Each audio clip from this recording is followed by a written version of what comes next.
ऐसी ही देश दुनिया की तमाम अपडेट्स के लिए देखते रहें समय डिजिटल।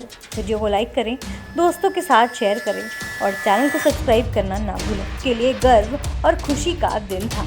आज़ादी के इसी महोत्सव को हर साल 15 अगस्त के दिन देश भर में धूमधाम से मनाया जाता है। साथ ही ये दिन उन स्वतंत्रता सेनानियों की कुर्बानी याद करने का दिन है जिन्होंने देश की आज़ादी के लिए अपने प्राण न्यौछावर कर दिए थे। इस मौके पर जानिए स्वतंत्रता दिवस के इतिहास, महत्व और कुछ रोचक तथ्यों के बारे में जो हर देशवासी का सीना गर्व से फुला देते हैं। आपको बता दें, पहले भारत को 30 जून 1948 को आज़ादी मिलने वाली थी, लेकिन उसी समय भारत और पाकिस्तान के बीच बंटवारे का मुद्दा चल रहा था, जिस वजह से भारत को 15 अगस्त 1947 को ही आज़ाद कर दिया गया। जानिए क्यों इसी दिन आज़ादी का जश्न मनाते हैं, ये दिन ही आज़ादी देने के लिए क्यों चुना गया। आइए आपको बताते हैं स्वतंत्रता दिवस की ये अनसुनी बातें, रोचक तथ्य जो हर देशवासी को जाननी चाहिए। 15 अगस्त के वो रहस्यमयी तथ्य जानने के लिए आप बस बने रहिए समय डिजिटल के साथ। जैसा कि हम सबको पता है, उस समय भारत में लॉर्ड माउंटबेटन का शासन था।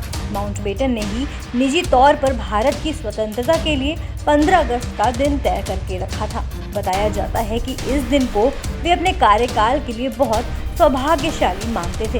इसके पीछे दूसरी खास वजह ये थी कि दूसरे विश्व युद्ध यानी सेकेंड वर्ल्ड वॉर के दौरान 1945 में 15 अगस्त के दिन ही जापान की सेना ने ब्रिटेन के सामने उनकी अगुवाई में आत्मसमर्पण कर दिया था।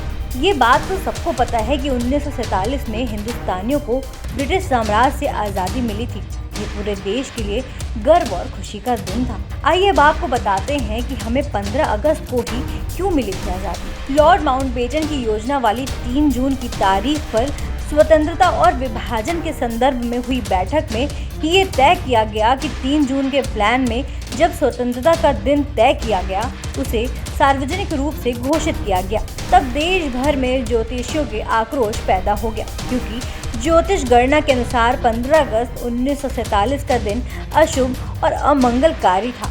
वहीं विकल्प के तौर पर दूसरी तिथियां भी सुझाई गई, लेकिन माउंटबेटन 15 अगस्त की तारीख पर ही अड़े रहे। ये उनके लिए बेहद ही खास तारीख थी। आखिर में समय का हल निकालते हुए ज्योतिषियों ने बीच का रास्ता निकाला। फिर 14 और 15 अगस्त की मध्य रात्रि का समय सुझाया और इसके पीछे अंग्रेजी समय का ही हवाला दिया गया। अंग्रेजी परंपरा में रात 12 बजे के बाद नया दिन शुरू होता है। वहीं हिंदी गणना के अनुसार नए दिन का आरंभ सूर्योदय के साथ होता है। आपको आगे बताते चलें, ये भारत देश का 77वां स्वतंत्रता दिवस रहेगा। चलिए अब आपको बताते हैं, सबसे पहली बार राष्ट्रीय ध्वज तिरंगा 7 अगस्त 1906 पारसी बागान स्क्वायर कोलकाता में फहराया गया था। हालांकि आज़ादी के बाद हर साल लाल किला पर तिरंगा फहराया जाता है। इसके अलावा इसे ऑफिस और घरों में भी लोग फहराते हैं। अब आगे आपको बताते हैं राष्ट्र ध्वज तिरंगे का मौजूदा डिजाइन किसने बनाया था। ये बात काफी कम लोगों को पता है कि राष्ट्रीय ध्वज तिरंगे का मौजूदा डिजाइन पिंगली वेंकैया ने बनाया था। तिरंगे की इस डिजाइन को आज़ादी के कुछ ही दिनों पहले 22 जुलाई 1947 को भारतीय संविधान सभा ने स्वीकार कर लिया था।